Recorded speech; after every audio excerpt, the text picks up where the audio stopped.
आए थे मेरे पास, जो यहाँ पर मुझे मिलने आए थे, अमेरिकन थे, उनको मैं मिल नहीं पाई।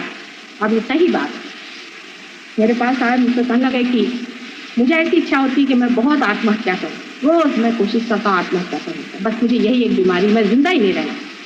तो मैंने कहा बात क्या है बताओ।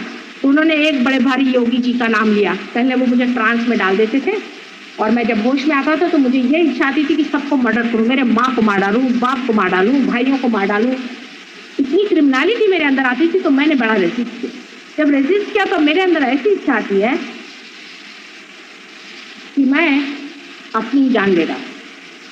तो मैंने कहा अच्छा तुमसे क्या नाम बताते थे, वो क्या नाम रखने को कहते ट्रांस में जाने की। इसके नाम होते हैं, नाम इसलिए होते हैं कि जो लोग ये काम करते हैं वो अपने अपने ऐसे आदमी जोड़ लेते हैं, उनके नाम होते हैं। उनको स्मशान में कुछ इस तरह से फंसा लेते हैं कि वो लोग उनके इर्द गिर्द नाचते रहते हैं और उनके वो अनुचर होते हैं, उनके नौकर होते हैं। मैंने कहा तुम नाम लो, जिसका नाम लेने का पहले तो बड़ा हिचकिचाया, मैंने तुमको नाम लेना पड़ेगा। कुछ आ गया मेरे चक्कर में, उसे नाम लिया, कहने लगा कि इसका नाम है श्रींग।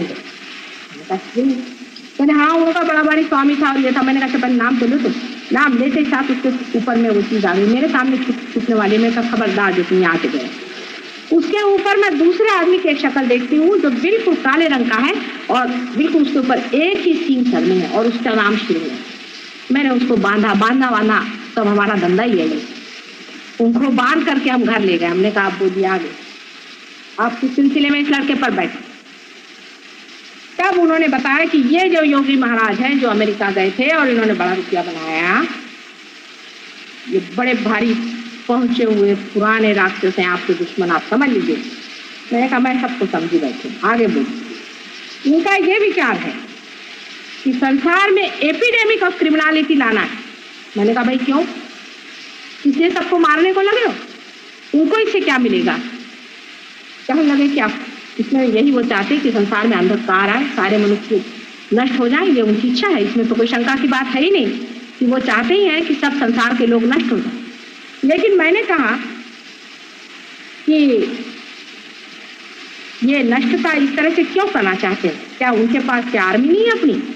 तो उन्होंने मैं एक बात बताई कि ये जो लोग हैं इनमें से बहुत से ही कम लोग हैं ऐसे राक्षस जो मनुष्य योनि में आ सकते, मनुष्य का भेष लेकर आ सकते, जो बड़े मायावी हैं, जैसे रावण है, महिषासुर है, बीजरक्त हैं आदि। लेकिन साधारण राक्षस लोग नहीं आते। मुझे बड़ा आश्चर्य है। ये बिल्कुल सही बात है, मैं आपको बता रही हूँ, कहानी नहीं बता रही, बिल्कुल सही बात है। अगर वो लड़का आए कभी तो आप उससे पूछ सकते। और उसने कहा कि नहीं, हमें ऐसे इंसान चाहिए, ऐसे दुष्ट इंसान चाहिए कि जो जा करके और इंसान के साइकी में घुस सके, क्योंकि हम लोग उनके इसमें नहीं घुस सकते, क्योंकि हम राक्षस हैं। बहुत ही कम लोगों पर हम जा सकते हैं और बड़ी मुश्किल से जा सकते हैं। इसलिए हम इंसानों की जान लेना चाहते हैं कि इंसानी भूत बने और उनको हम इस्तेमाल करें। इस तरह से हमारी सेना बहुत बड़ी हो जाएगी और आपका सारे हम सर्वनाश हो।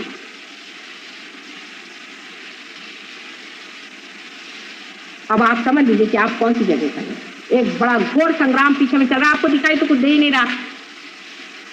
आप तो सोच रहे माता जी यही बातें कर रहे हैं। आपको ये भी सोचना चाहिए कि सारा मेरा घर बार सब छोड़ करके मैं इतनी ज्यादा जो सवार हूँ उसकी क्या वजह है। लोगों को ये भी सोचना चाहिए थोड़ा। इस औरत को किसी चीज की जरूरत तो है नहीं बेचारी, फिर यह क्यों सवार है, क्या बात हो गई, कौन सी आफत है, क्या ये कल युग में ही एक बड़ा संग्राम छिड़ा हुआ है जिसमें हजारों लोगों जो कि महादुष्ट है, जन्म जन्मांतर से दुष्टता करते हैं।